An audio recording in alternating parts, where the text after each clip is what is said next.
So today's project is actually a series of mishaps.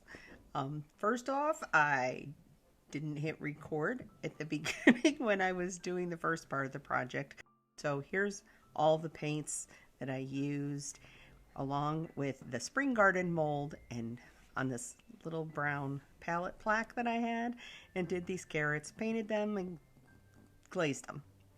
So then I needed to add something else. I thought I was just going to do the carrots plus a little sign at the top, but then I wasn't liking that. So I got out the Decoupage Central rice decoupage paper, and I thought I was just going to pop that up on the side without even thinking about it. You'll see I cut across there. Well, then there's going to be nothing below it. So another mistake right there ready to happen. So another in the series of total mishaps. But I'll show you, you can do a lot of wrong things and still come out with something cute. At least I think it's cute. Anyway, so I was trying to fit this on, and then I'm like, oh, maybe I'll just layer them like so it looks like more than one magazine laying there. I was trying just a little bit of everything to get something to look. I just needed to fill up the board a little bit because it was just not going to be enough with just the carrots and a little sign that I hadn't figured out. So then I decided, oh, okay, I don't think this paper is going to work, and I switched to the other side of the paper. So now I have this cut piece of Farmer's Almanac side that I'm not going to use on this. I'm going to use it on something else. I did like tucking it down at the side like that, but then I didn't know what I would do with the top. So I switched to the other side with the watermelons, and I decided I could get it to like cut around the carrots and get it to tuck up in there. And it's an interesting way of doing it. Would have been a lot better if I'd have planned it ahead and put the Farmer's Almanac paper down and then just did my mold on top of it. But since it was a change of plans, this is just sometimes how it goes. I'll just let you watch here a minute. Actually, I'm going to keep talking. Decoupage Central papers are new to me. I love her designs. There's just something about the way she lays them out and the colors she uses. They're really pretty papers. I'm thinking I'm going to be using quite a bit of them. Yeah, so here I'm just measuring around that carrot to try to figure out how to do it. And I'll get to the point where I cut it with an X-Acto knife.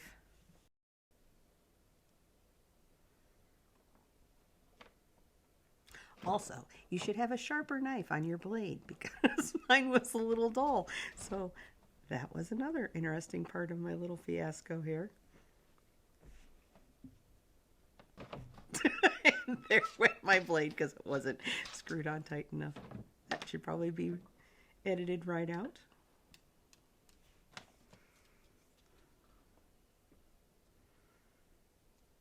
You ever feel like you're in one of those things? It's a series of unfortunate events. It was a movie or a book or something, right? Yeah, I fuss and fiddle with this thing so much trying to figure out exactly what I'm going to do. It's sort of crazy.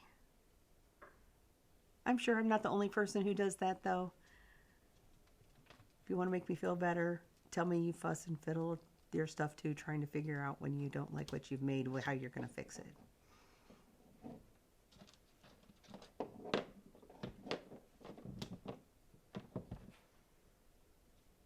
Oh, so yeah, after a little bit of cutting back and forth, decided I got to get it at least somewhat secured on so I can finish the rest of it. And I know everybody doesn't water down their paper. I definitely do it when I use the tissue paper, but I even like it with this because it lets you be able to pick your paper back up, lay it back down, because it's not starting out as dry and getting its first wet from the decoupage medium.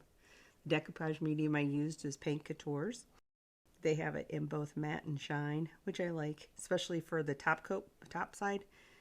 If you want a little bit of shine to your project, it's nice to have that shinier medium to use. And I just use a brush to smooth it all out.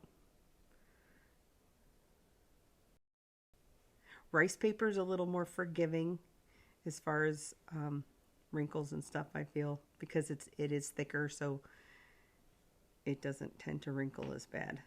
But you're going to see, I even get a tear in this thing, and I put it down. You can't even tell when you look at the finished one. I was really surprised.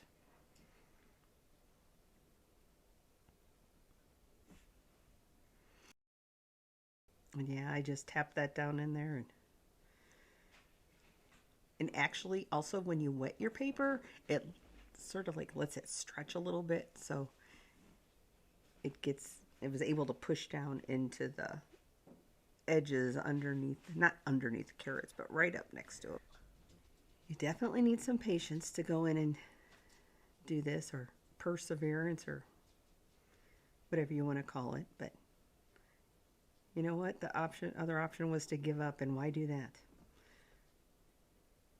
Because otherwise you have a project that just either sits on your shelf or you give it away because you don't like it. Might as well just keep going and figure out and learn from it. Some of the best things happen when we make mistakes, right? And then just get a good layer of decoupage medium over the top and let that dry now. You don't want to try to cut that edge too soon, or you'll just rip your paper and it won't be pretty. So because of the nature of clay, when you put two parts together, as they dry, a lot of times they pull farther apart in a gap you don't like. So I just took clay and pushed it down in there. At first I thought I would maybe be able to take a little piece of the mold, but since it was so small, I wasn't able to do that. Like just remold into the carrot stems. So I just pushed it down in there, and then I made little lines with actually the tweezers that I've used in there.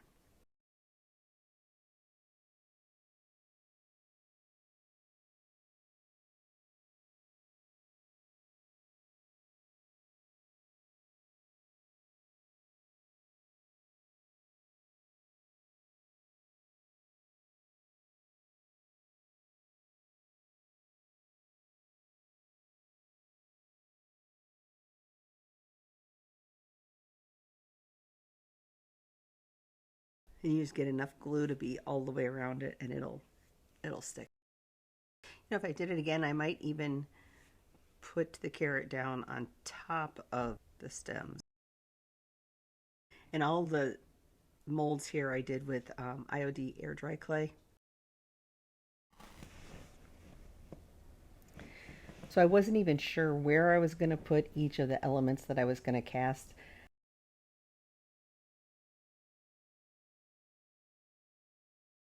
I originally wanted to use that little flower part that comes off of the pea pod. Anyhow, I didn't know if I wanted to use the flower. I wasn't sure of placement. Obviously, I had no idea where this thing was going to go from the beginning. So here I did the cabbage leaves. And I end up only using a couple of them, the two smaller sides, because I was trying to form it as more of a smaller head there of cabbage. You'll see how I cut the pieces and make them into just one smaller cabbage. And I used part of one of the leaves to be the inner part.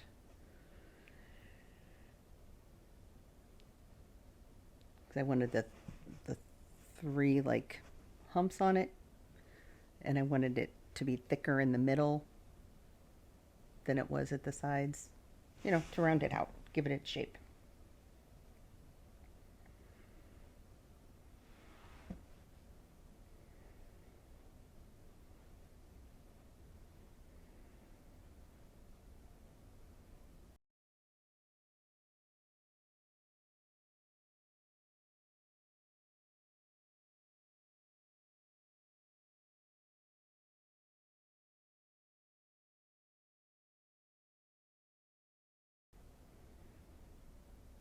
Cutting that little edge off gave it the ability to round out that little bit at the side.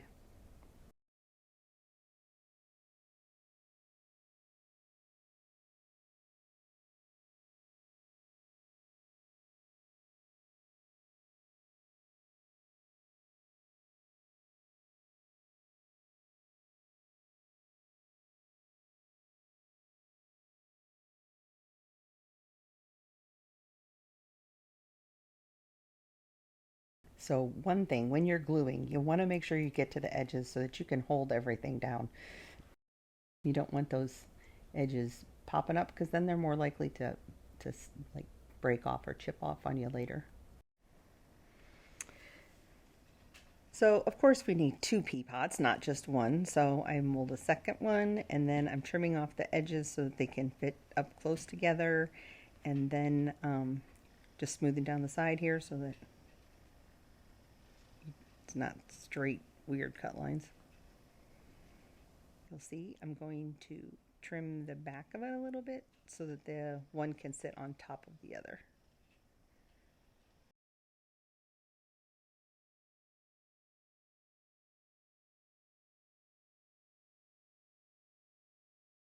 Then I put a coat of white thin down paint on the cabbage and the pea pods so that they don't crack too bad while they're drying. Here I am trimming the bottom of it. By doing all the other parts, there was enough time for the decoupage to dry so that I just had to sand it and it came off smoothly. Not like when I'm in a hurry and I sand it a little bit before it's dry and then it sometimes tears. So don't do that. Now just using the same colors on the carrot tops like I did before, and I go through and I dab in there to get the little white specks that have shown up after it dried overnight.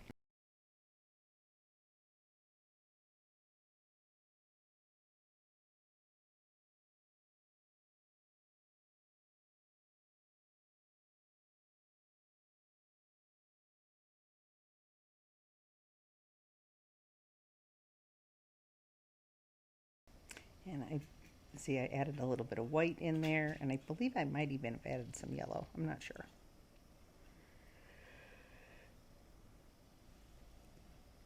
Oh.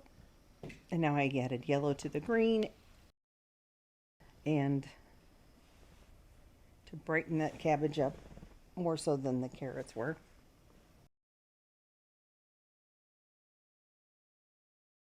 There should be a list of everything that we used in the description of the video so that you can find all the products.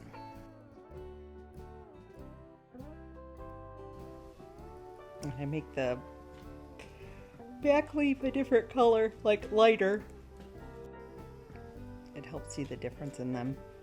And I've gone back and forth. I add some green and some white. Some of the brushing I'm taking paint off. It just does it a little smoother than dabbing sometimes and helps it blend. For the pea pods, I use a darker green on the outside, and then you have to lighten up the pea tops. I believe I might have used white.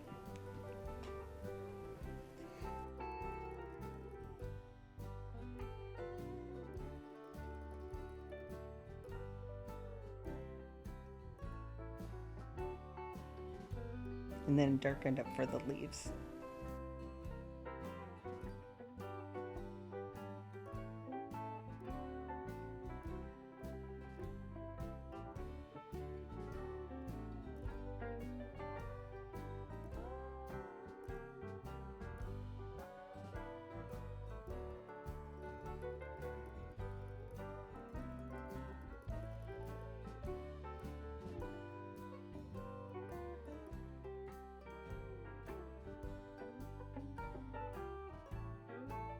After that dries, add a coat of the Verde green glaze.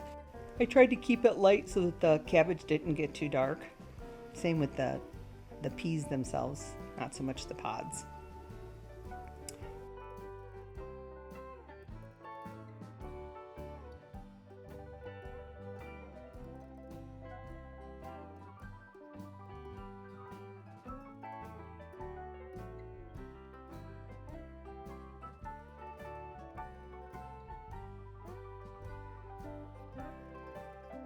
And then I cut through the Farmer's Almanac paper so that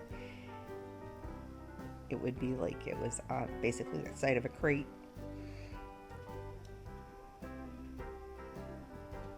And then just sanded down all the edges and a little bit in the board so that it would distress it, and that was it.